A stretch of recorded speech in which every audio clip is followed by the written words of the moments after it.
What's happening, guys? It is the 26th of May, getting right down to the end of it. A couple things we want to talk about today. There is a movie out right now. If you have not seen it pop up, you've not heard it advertised, go see this. It's called The Sound of Freedom. It is a story of Tim Ballard. Tim Ballard is played by Jim Caviezel. The director, Alejandro Monteverdi, it became a friend of mine. I was at an event where we're doing a private viewing of this particular movie when I was the host of the End of Slavery tour with Tim Ballard and Yeonmi Park. Not heard of Yeonmi Park? You got to check her out too. She was on the Joe Rogan show. She has a book out, and she basically talks about her experience as a kid growing up in North Korea, born there, raised there, escaped North Korea into China, and the hell that happened there. Check that out. You know, I've spent a lot of time with her, spent a lot of time with Tim. Tim is the founder of Operation Underground Railroad. We talked about it here. If you go to my website, aaron.chapman.com, scroll down to the donate button, tells you all about what we've done with that to an extent, right? We've raised some capital through the people we work with, right? Donating for every transaction we do. We've donated a lot from every transaction we've done in the past. We still interact with those guys here and there, but this movie is pretty interesting. So Jim plays Tim and gives a little bit of the history of how OUR got started. You get to see some of the events that had taken place. It's pretty ridiculous stuff, guys. So there's also a guy, Eduardo, who is one of the other characters within it. He's wearing this watch in the movie. So when I was at the event in Miami as the host of this event, and I was at the private viewing of the movie, got to spend time with the director. In fact, he needed to get back to the hotel. We're staying at the same hotel. So he rode with me. Then he's like, hey, you hungry? We saw some taco trucks. We stopped for some taco trucks, me and him, the camera guy, and we got to talking, and watches came up, right? We got to talking about that. It just so happened that this was he got this from Eduardo after the movie was shot as kind of part of, I don't know how the deal was worked.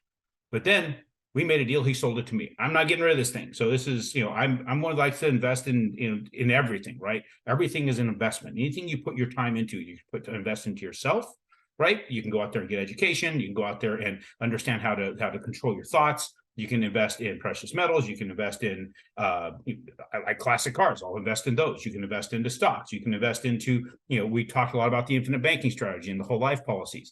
This is an investment. This is something that's basically a family asset now. So, because honestly, I got it for way less than half of its value. It's amazing how it all worked out. So, Alejandro is a very good friend of mine. This movie is now out. You've got to check it out. Go view this movie. Going to open your eyes to a lot of stuff, guys. And I've got to see some of this stuff direct. And so now you get to see some of it, and you get to see it from a perspective that they've been trying. It's been a fight to get this movie out. It's been available for a while. It just has not been able to get out in the theater because of the battle and the headwinds these guys have had. So go check it out. Sound of Freedom. You will not be disappointed. I'd love to hear thoughts on it and what you guys had experienced by watching it.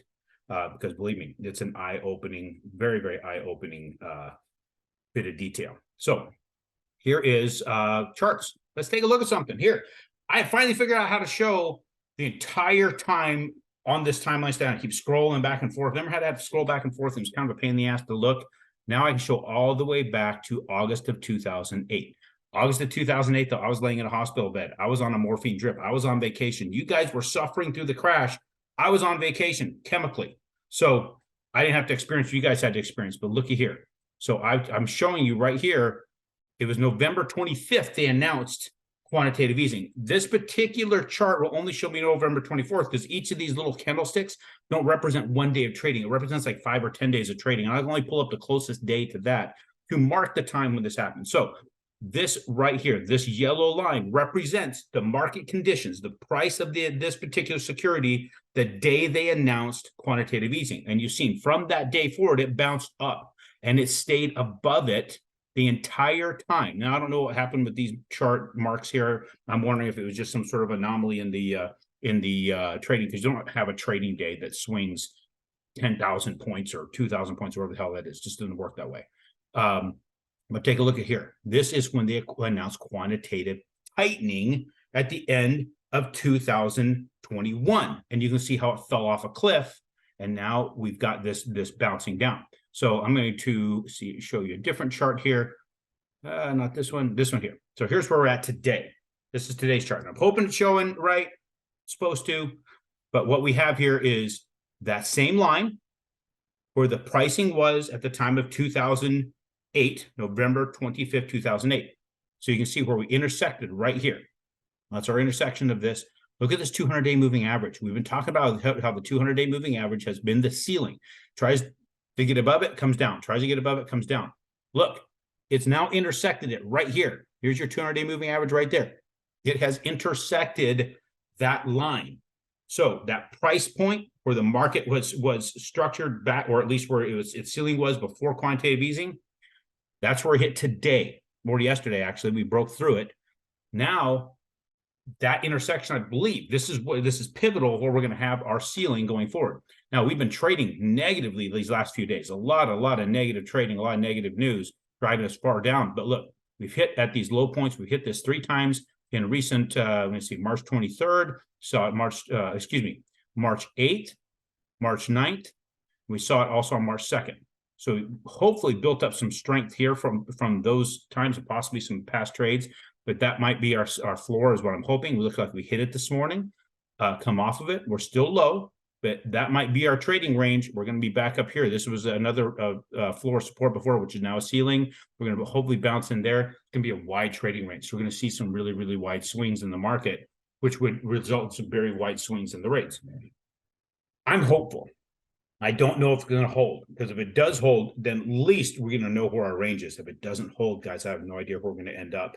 But I do feel strongly we're not going to get any better anytime soon as far as below where we were on that price point, right? So, and that was what, a week and a half ago. So I think that's our lowest rates for the foreseeable future, in my opinion.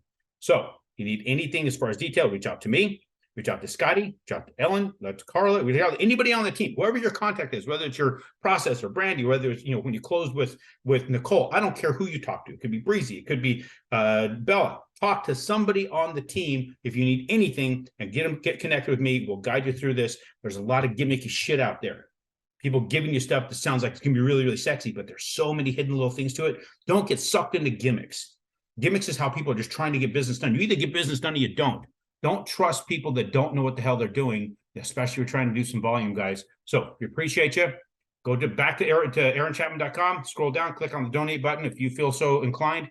Go see Sound of Freedom. Don't miss out on this one. It's really, really, really good movie. Very good movie. It's very moving. And hopefully it just riles you the hell up. Appreciate you guys, and we'll talk to you on Tuesday.